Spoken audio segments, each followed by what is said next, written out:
بے دھڑک لے جا. ہائے کبھی قرآن کی 2 آیتوں سے کام بن جاتا تھا، اب سارے قرآن سے میرا تیرا کام نہیں بنتا. قصور قرآن کا نہیں ہے، یہ میرا تیرا ہے. یہ تو اتنی وفادار کلام ہے، اتنی پاک کلام ہے، خدا کی قسم. ہزاروں رجسٹروں کے گتے، ہزاروں چائے کے ڈبے، ہزاروں مٹھائی کے ڈبے، لاکھوں کروڑوں دوائیوں کے ڈبے گندے نالوں پہ، کوڑیوں پہ، روڑیوں پہ پڑے ہیں، اور جس گتے نے قرآن کے ساتھ یاری لگا لی، خدا کی قسم کوئی آدمی بغیر وضو اس گتے کو بھی ہاتھ نہیں لگا سکتا. ہزاروں نہیں لاکھوں کپڑے مارکیٹ میں پڑے، پر جس کپڑے نے قرآن سے یاری لگا لی، جو کپڑا جسدان بن کر قرآن پہ چڑھ گیا، لوگ اس کو بھی چومتے ہیں، اور چومنا چاہیے. یارو کپڑے نے قرآن سے یاری لگائی تو کپڑا عظمت والا بن گیا، گتے نے یاری لگا لی تو گتا بن گیا. ہزاروں قسم کے کاغذات روزانہ ذلیل ہوتے پھرتے ہیں، جس کاغذ پہ قرآن لکھا گیا وہ عظمت پا گیا، جس سیاہی سے قرآن لکھا گیا وہ سیاہی عظمت والی بن گئی. ارے اگر مسلمان قرآن کو اپنے اندر پیدا کر لے، اس کی عظمت کو بسا لے، اس کو اپنا لاہ عمل بنا لے، اس کو اپنے سر پہ رکھ لے، تو کیا یہ بندہ قرآن کے ساتھ وفاداری کرے تو قرآن کیا خیال ہے قرآن بے وفائی کر دے گا؟ یقین نہیں، یقین اصل بات اعتقاد کی ہے. یقین کا تو یہ عالم بنا ہوا ہے کہ اگر کوئی چوری کا معاملہ ہو جائے اور کسی پر شبہ ہو، اگر اسے کہو کہ قرآن اٹھا دے تو دیر نہیں لگائے گا، اور اگر کہے کہ فلانی خانگاہ کا کنڈا مار دیا کہ یہ کام میں نہیں کرتا. خانگاہ کے کنڈے پہ ایمان ہے، قرآن پہ ایمان نہیں. اس پر یقین ہے کہ پیر اندھا کر دے گا، اور یہاں یقین نہیں کہ جس خدا نے پیدا کیا اگر میں نے جھوٹا قرآن اٹھایا تو وہ برباد کر دے گا.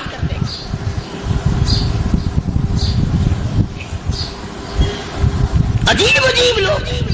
چنانچہ مصر کے کرنل نے، مصر کے جنرل نے ساری فوج کو اکٹھا کر لیا.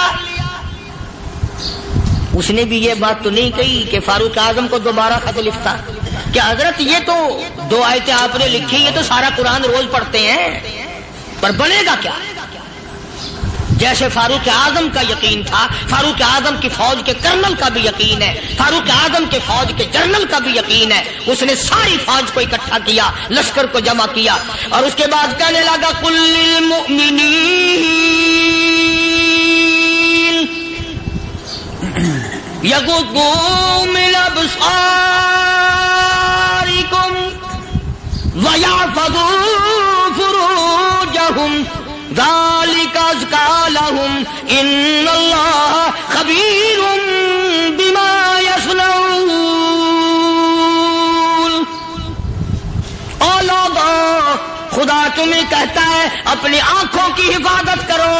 اگر تمہاری نظریں غلط جگہ پڑی، اپنی عزت کی حفاظت کرو، اپنی آبرو کی حفاظت کرو. اگر غلط نظریں پڑی، غلط استعمال ہوئی، ان اللہ خبیر بما یصنعون.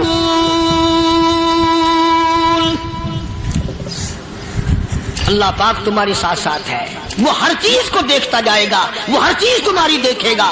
چنانچہ تاریخ شاہد ہے، ابن حشام نے لکھا ہے، ابن خلدون نے لکھا ہے، اور کئی مورخین نے لکھا ہے کہ جب مسلمان جنرل نے، مسلمان کرنل نے اپنی فوج کو قرآن کی 2 آیتیں سنائی اور اس کے بعد حکم دیا چلو، تمام کا تمام لشکر چل رہا ہے. ادھر ڈھول بجا، دھماکے بجے، گانا شروع ہوا، گانا بجانا شروع ہوا، ساری فوج نکل گئی، سارا لشکر چلا گیا. لڑکیوں نے دیکھا کہ یہ تو ختم ہو گئے، نیچے آواز دے کے کہنے لگی اور جانے والوں یہ ساری فوج کئی اندھوں کی فوج تو نہیں.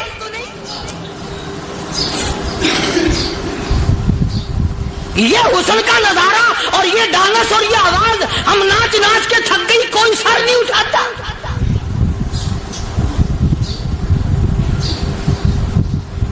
اور آج دیکھ لیں آپ، ہر گھر کے اوپر وہ لگا ہوا ہے ایریل، لعنت کا ایریل لگا ہوا ہے، لعنت کا ایریل. حاجیو تم کیا کہتے ہو کہ ہمارے گھر کا اس میں کیا بگڑے گا؟ خدا کی قسم وہ بگڑتا ہے، وہ دیمک لگتی ہے، وہ تباہی پھرتی ہے، تمہیں پتہ بھی نہیں چلتا. تم نے کیا سوچ رکھا ہے؟ مسلمان کرنل کے حکم پہ ساری فوج نکل گئی. ناچنے والی گانے والی لڑکیاں عیسائیوں کی حیران ہیں. کیا ہوا؟ لاکھوں کی تعداد میں فوج گزر گئی، کوئی نگاہ اٹھا کے نہیں دیکھتا. ایک مسلمان سپاہی گزرتا گزرتا نیچی نظریں کیے کہنے لگا سر کیسے اٹھائے، نگاہ کیسے کوئی اٹھائے گا؟ یہ سارے کے سارے اللہ کا قرآن سن کر آئے ہیں.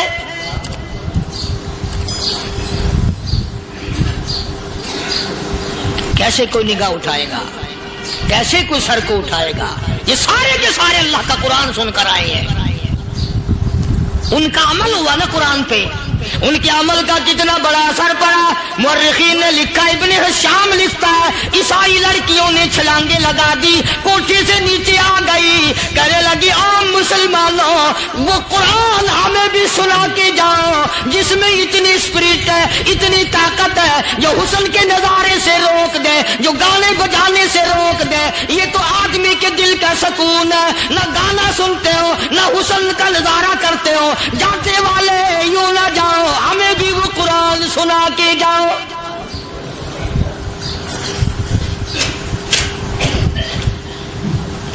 اس قرآن میں کتنی بڑی طاقت ہے، وہ کتنی عظمت ہوگی اس میں، اس کلام میں کتنی برکت ہوگی، جس کلام میں یہ تاثیر ہے کہ وہ ایسی ایسی چیزوں سے روک دیتا ہے. چنانچہ ایک مسلمان سپاہی چلتا بھی جاتا ہے اور کہنے لگا وَقُلْ لِلْمُؤْمِنِينَ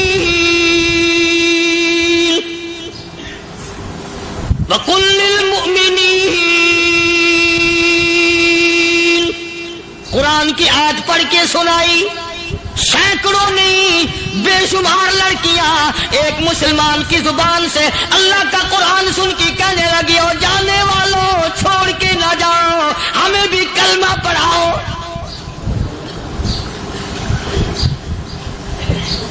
جتنی بھی وہ ناچنے گانے والی تھی تمام کی تمام کلمہ پڑھ کر مسلمان بن گئی. اور مورخین نے لکھا ہے آخری دم تک قرآن کی شیدائی اور دیوانی بن کے گزری ہے. پھر وہ لڑکیاں جو رات دن حسن و جمال کا پیکر بنی رہتی تھی، علماء نے لکھا ہے جب موت آئی ایک ایک کے بدن میں کپڑے لباس میں موت آئی تو 50-50 ٹاکی لگی ہوئی.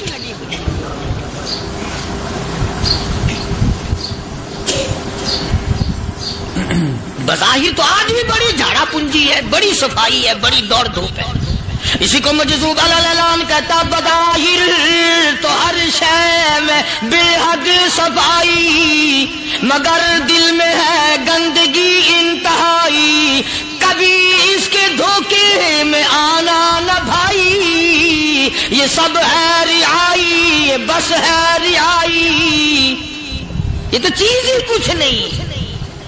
بڑے بڑے دھندے ہمیں پلٹتے دیکھے، بڑے بڑے نظام بگڑتے دیکھے. محمد عربی صلی اللہ تعالی علیہ وسلم کے دربار میں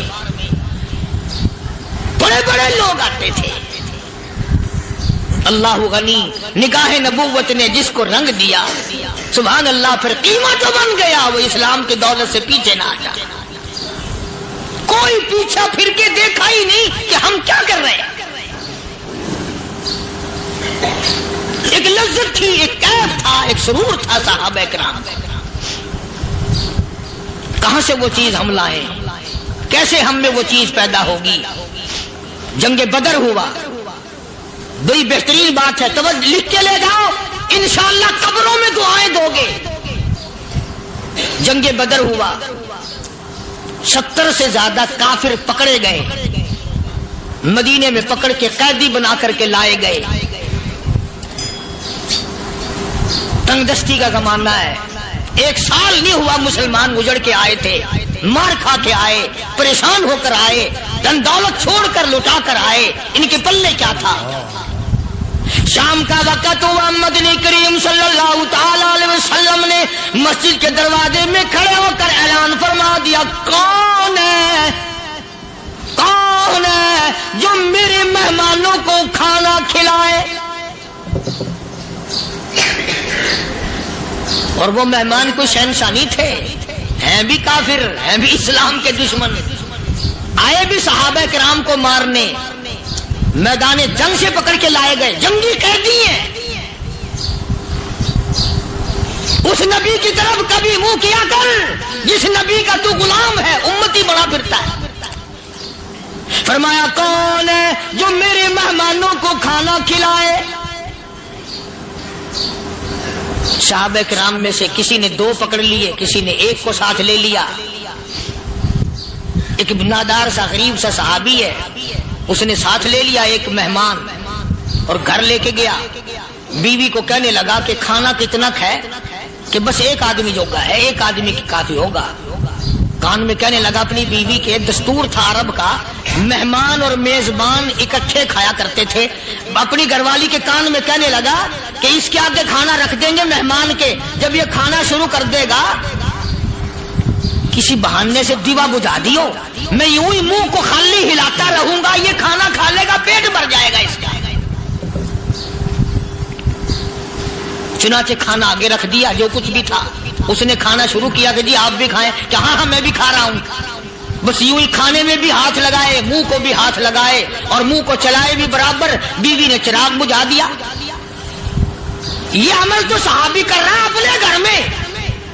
ادھر قرآن کریم نازل ہو گیا محمد کریم صلی اللہ علیہ وسلم کی ذات پہ، فرمایا وَيُؤْثِرُونَ عَلَىٰ أَنفُسِهِمْ وَلَوْ كَانَ بِهِمْ خَصَاصَةٌ وَمَن يُوقَ شُحَّ نَفْسِهِ فَأُولَٰئِكَ هُمُ الْمُفْلِحُونَ۔ اور میرے محبوب مبارک ہو، تیری امت میں ایسے لوگ بھی ہیں جو اپنا منہ خالی ہلا رہا ہے، بیوی بھوکی بیٹھی ہے، چراغ بجھائے بیٹھی ہے اور اپنے ہاتھ کو خالی چلا رہا ہے اور میرے بندے کا پیٹ بھر رہا ہے۔ اور میرے محبوب مجھے اپنی عظمت کی قسم، میں تیرے ان دیوانوں پہ جنت واجب کر چکا۔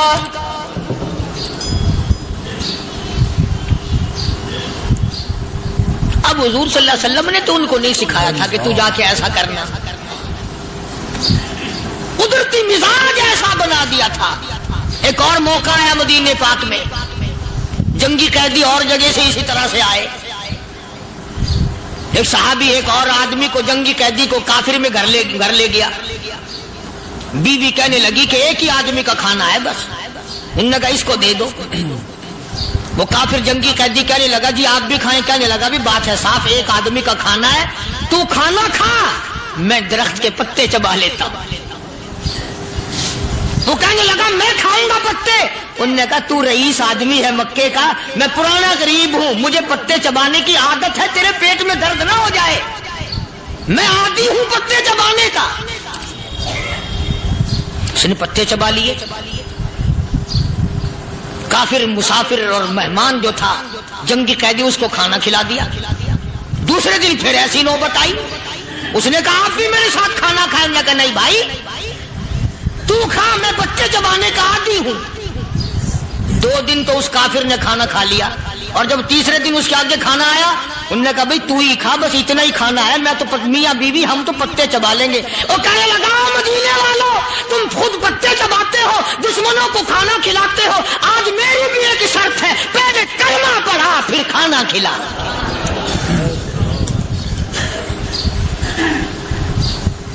آج میری بھی ایک شرط ہے۔ 2 دن کے عمل نے کفر کو مٹا دیا، اسلام چمک گیا۔ 2 دن کے عمل نے، میرا تیرا 60 سال کا عمل ہے، کبھی کسی کافر کو مسلمان بنایا؟ الٹے ہی کام، ہر غلط، ہر معاملہ الٹا ہی ہے۔ ہر آدمی بیزار ہوتا ہے، یار دین تو کچھ نہیں، یار اسلام کچھ نہیں، یارو ایمان کچھ نہیں۔ اسی کو قرآن کریم نے للکار کے آواز دے کے فرما دیا لوگوں ایسی گڑبڑ نہ کرو ورنہ میں وہ خدا ہوں۔ فَأَخَذَتْكُمُ الصَّاعِقَةُ وَأَنْتُمْ تَنْظُرُونَ۔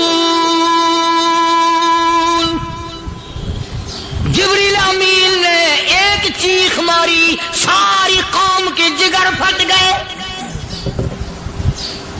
میں وہ خدا ہوں، لا تركضوا وارجعوا إلى ما أترفتم فيه ومساكنكم لعلكم تسألون۔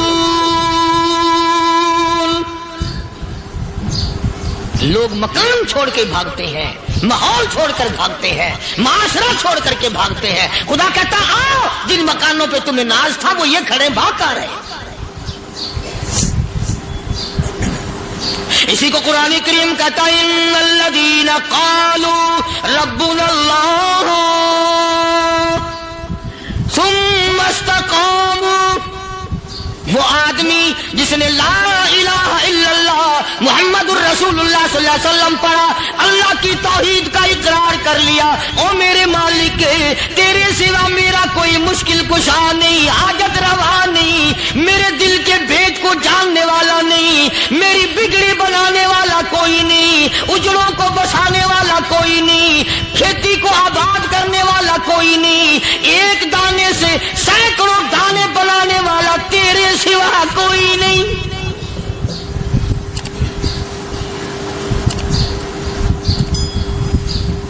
کھیتوں میں جاؤ، کبھی یہ تو سوچو کہ دنیا میں حکومتوں نے کتنے مل لگا رکھے ہیں، چینی کے شکر کے کتنے مل ہیں، کتنے ڈیپو ہیں، پھر بھی قلت ہو جاتی ہے. اور یہ اللہ میاں نے کتنا میٹھا کیلے میں، سنترے میں، مالٹے میں، انگور میں، سیب میں. کبھی یہ بھی سنا کہ اللہ میاں کا شوگر مل فلاں علاقے میں لگا ہوا ہے؟ کبھی یہ تو دیکھو کہ یہ قدرت کاملہ کے سوا اور کون پیدا کر رہا ہے. فرمایا جس نے اللہ کی توحید کا اقرار کر لیا، محمد عربی صلی اللہ علیہ وسلم کی ختم نبوت کا اقرار کر لیا، خدا کے بعد خدا کوئی نہیں، مصطفیٰ کے بعد نبی کوئی نہیں. پھر قرآن نے شرط لگائی ثم استقاموا، پھر اس پر جمع رہے، ڈٹا رہے. یوں نہیں کہ کبھی ادھر لڑک گیا کبھی ادھر لڑک گیا. لوگ تو بدل جاتے ہیں، لوگوں کا کیا ہے. پچھلے سال کی بات ہے، یہی مغرب کی نماز کے بعد گرمی کے موسم میں یہاں بیٹھا ہوا تھا باہر، آگے شہر کے وہ آدمی وہ کہنے لگے جی ایک کام آئے ہیں. میں نے کہا کیا؟ کہ 25,000 روپے چوری ہو گیا ہمارا، بتاؤ ہمیں. میں نے کہا مجھے کیا پتا. انہوں نے کہا نہیں سارا شہر کہتا ہے کہ قاریہ نہیں بتا دیتا ہے. میں نے کہا اچھا یہ یوں نہیں جانے کا. میں نے کہا پھر آدھے لوں گا.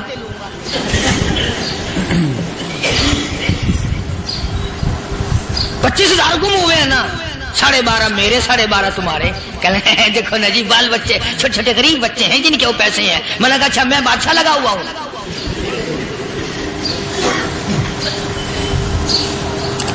انہوں نے کہا جی سودا مہنگا. میں نے کہا پھر کہیں اور چلے جاؤ.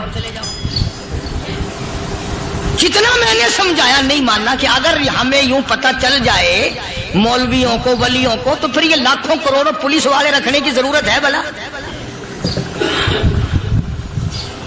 اتنی بڑی فوج کا رکھ کر کیا کریں گے ہم؟ اربوں روپیہ فوج کا خرچہ ہے. 2 ولی، ایک ولی کو اس بارڈر پہ بٹھا دیں گے، ایک ولی کو اس بارڈر پہ بٹھا دیں گے.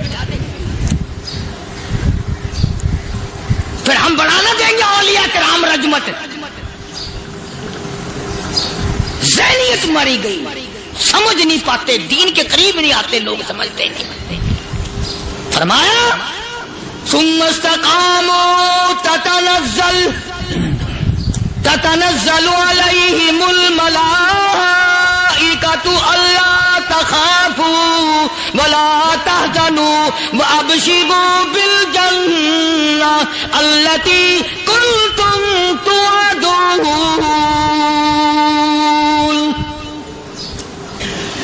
قرآن کہتا ادھر ولی کی موت آتی ہے، ایسا آدمی جو اپنے کلمے پہ جمع رہے، شرک و بدعت کی لعنت سے بچے، کفر و نفاق سے بچے. ادھر موت آتی ہے، ادھر فرشتے کہتے ہیں گھبرانا، غم نہ کر، بہشت کے دروازے تیرے لیے سارے کھلے ہوئے. وَلَكُمْ فِيهَا مَا تَشْتَهِي أَنفُسُكُمْ وَلَكُمْ فِيهَا مَا تَدَّعُونَ. فرمایا ہم تمہاری ہر اس تمنا کو پورا کریں گے، ہر اس آرزو کو پورا کریں گے. جو مانگو گے وہی ملے گا، جو کہو گے وہی دیا جائے گا. نحن اولیاؤکم فی الحیات الدنیا وفی الآخرہ. ہم دنیا میں بھی تمہارے کارساز ہیں، ہم آخرت میں بھی تمہارے کارساز ہیں، ہم دنیا میں بھی تمہارے دوست ہیں، آخرت میں بھی تمہارے دوست ہیں، اور خدا کے یہاں وہ انعام ملے گا۔ اللہ غنی، رائی کے دانے کے برابر نیکی کی ہوگی، جب پہاڑوں کے برابر ثواب ملے گا تو آدمی حیران ہوگا، یا اللہ تیرے جیسا بینک تو کسی کا بھی نہیں۔ رائی کا دانہ لے کر پہاڑ واپس کر دیا، مالک نے نجات کا ذریعہ بنا دیا۔ فرمایا نزلا من غفور رحیم، یہ مہمانی ہے پروردگار عالم کی طرف سے۔ قرآن اعلان کر کر کے کتاب بالاسحار ہم یستغفرون، اللہ پاک فرماتے ہیں میرے بندوں کی نشانی یہ ہے کہ وہ آخری رات میں بڑے ویلے سحری کے وقت اٹھ کر استغفار کرتے ہیں، اللہ کے حضور میں معافی مانگتے ہیں، روتے ہیں، عاجزی کرتے ہیں۔ پتہ کہ ایک تڑپ سی دل میں امنگتی ہے، ایک درد جگر میں ہوتا ہے، ایک تڑپ سی دل میں امنگتی ہے، ایک درد جگر میں ہوتا ہے، ہم رات کو رویا کرتے ہیں جب سارا عالم سوتا ہے۔ سب لوگ سوئے ہوئے ہوں اور اللہ کا دروازہ کھٹکھٹا، اندھیرے میں مالک کائنات کے سامنے جھولی پھیلا، اپنی بگڑی کا سوال کر، اپنی مشکلات اس مالک کے سامنے پیش کر جو سارے جہان کا خالق و مالک ہے۔ عقیدہ بھی بناؤ، اعمال بھی بدلو، مزاج بدلو، طبیعتوں میں انقلاب لاؤ، اور لوگوں ان گھروں کو مسلمانوں والے گھر بناؤ۔ تم برا مان کے جاؤ یا بھلا مان کے جاؤ، میں اپنے عقیدے کی بات کو چھپاتا نہیں۔ جس گھر میں کوئی مرد عورت قرآن کے کھولنے والا نہیں، میں اس گھر کو مسلمان کا گھر نہیں کہتا، وہ چوڑے اور کرار اور سکھ کا گھر ہے۔ تمہیں یہ سکھایا کس نے ہے کہ مرنے کے بعد قرآن پڑھا جاتا ہے اور ساری زندگی میں نہیں پڑھا جاتا؟ یہ قرآن مردوں کے لیے تھوڑی آیا، یہ زندوں کے لیے آیا۔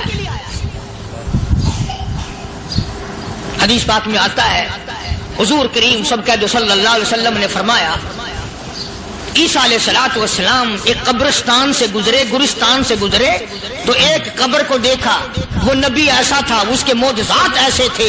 قبر میں دیکھا تو ایک بڑھیا جل رہی ہے، سڑ رہی ہے، تباہ ہو رہی ہے، رو رہی ہے۔ تو عیسیٰ علیہ الصلوۃ والسلام پناہ کر کے وہاں سے گزر گئے۔ چند دنوں کے بعد جو اسی قبر کے پاس سے گزرے تو عیسیٰ علیہ السلام کو دھیان آیا کہ اس قبر میں ایک بڑھیا بڑی عذاب بھگت رہی تھی، مگر اس دن جو دیکھا وہ تو عیش میں بیٹھی ہے، تخت میں بیٹھی آرام کر رہی ہے۔ سیدنا عیسیٰ علیہ السلام نے اللہ پاک سے سوال کر دیا، الہی مرنے کے بعد تو آدمی کوئی نیکی بھی نہیں کر سکتا، اس نے کیا کر لیا جو اس کا سارا نظام بدل گیا؟ آواز آئی، اے عیسیٰ لکھ کے لے جاؤ یہ بات، حضور کا فرمان ہے۔ فرمایا، اے عیسیٰ، اس مائی کے چھوٹے سے پوتے نے استاد کے پاس جا کر کے پڑھا بسم اللہ الرحمن الرحیم، اس ننھے سے منہ سے، چھوٹے سے منہ سے جب یہ لفظ نکلا، اے اللہ تو بڑا مہربان ہے، تو بڑا کریم ہے۔ عیسیٰ چھوٹے سے منہ سے جب نکلا، وہ تو معصوم تھا، اس کے منہ سے جب نکلا نا کہ میں بڑا مہربان ہوں، میں نے اس معصوم بچے کے صدقے میں اس کی دادی پہ کرم کر دیا۔ اس کے نام میں بڑی برکتیں ہیں، اس اللہ کا نام لینے میں بڑی برکت ہے۔ گڑ میں مٹھاس ہے، اللہ کے نام میں مٹھاس نہیں۔ ٹافیوں میں مٹھاس ہے، اللہ کے نام میں مٹھاس نہیں۔ تم نے چکھ کے نہیں دیکھا، اگر تم چکھ لو خدا کی قسم دنیا کی کوئی چیز اچھی نہ لگے اللہ کے نام کے مقابلے میں۔ اللہ پاک مجھے اور آپ سب کو اپنا نام لینے کی توفیق عطا فرمائے، اپنے قرآن کی تلاوت کرنے کی توفیق عطا فرمائے، اور اپنا ذکر اور اپنا فکر اور اپنے شکر کی توفیق عطا فرمائے، اور اللہ پاک ہم سب کو یہ ہمت دے کہ مرتے دم تک ہم قرآن سے یاری کریں، قرآن سے وفاداری کریں۔ وآخر دعوانا ان الحمدللہ رب العالمین۔ دوستو امید کرتا ہوں آپ نے بیان مکمل سنا ہوگا اور فائدہ بھی حاصل ہوا ہوگا۔ دوستو اس بیان کو اپنے دوستوں تک لازمی شیئر ضرور کر دینا، اور جو ہمارے چینل پر نئے ہیں ہمارے چینل ایم ڈی دانش آفیشیل A1 کو سبسکرائب ضرور کر لینا۔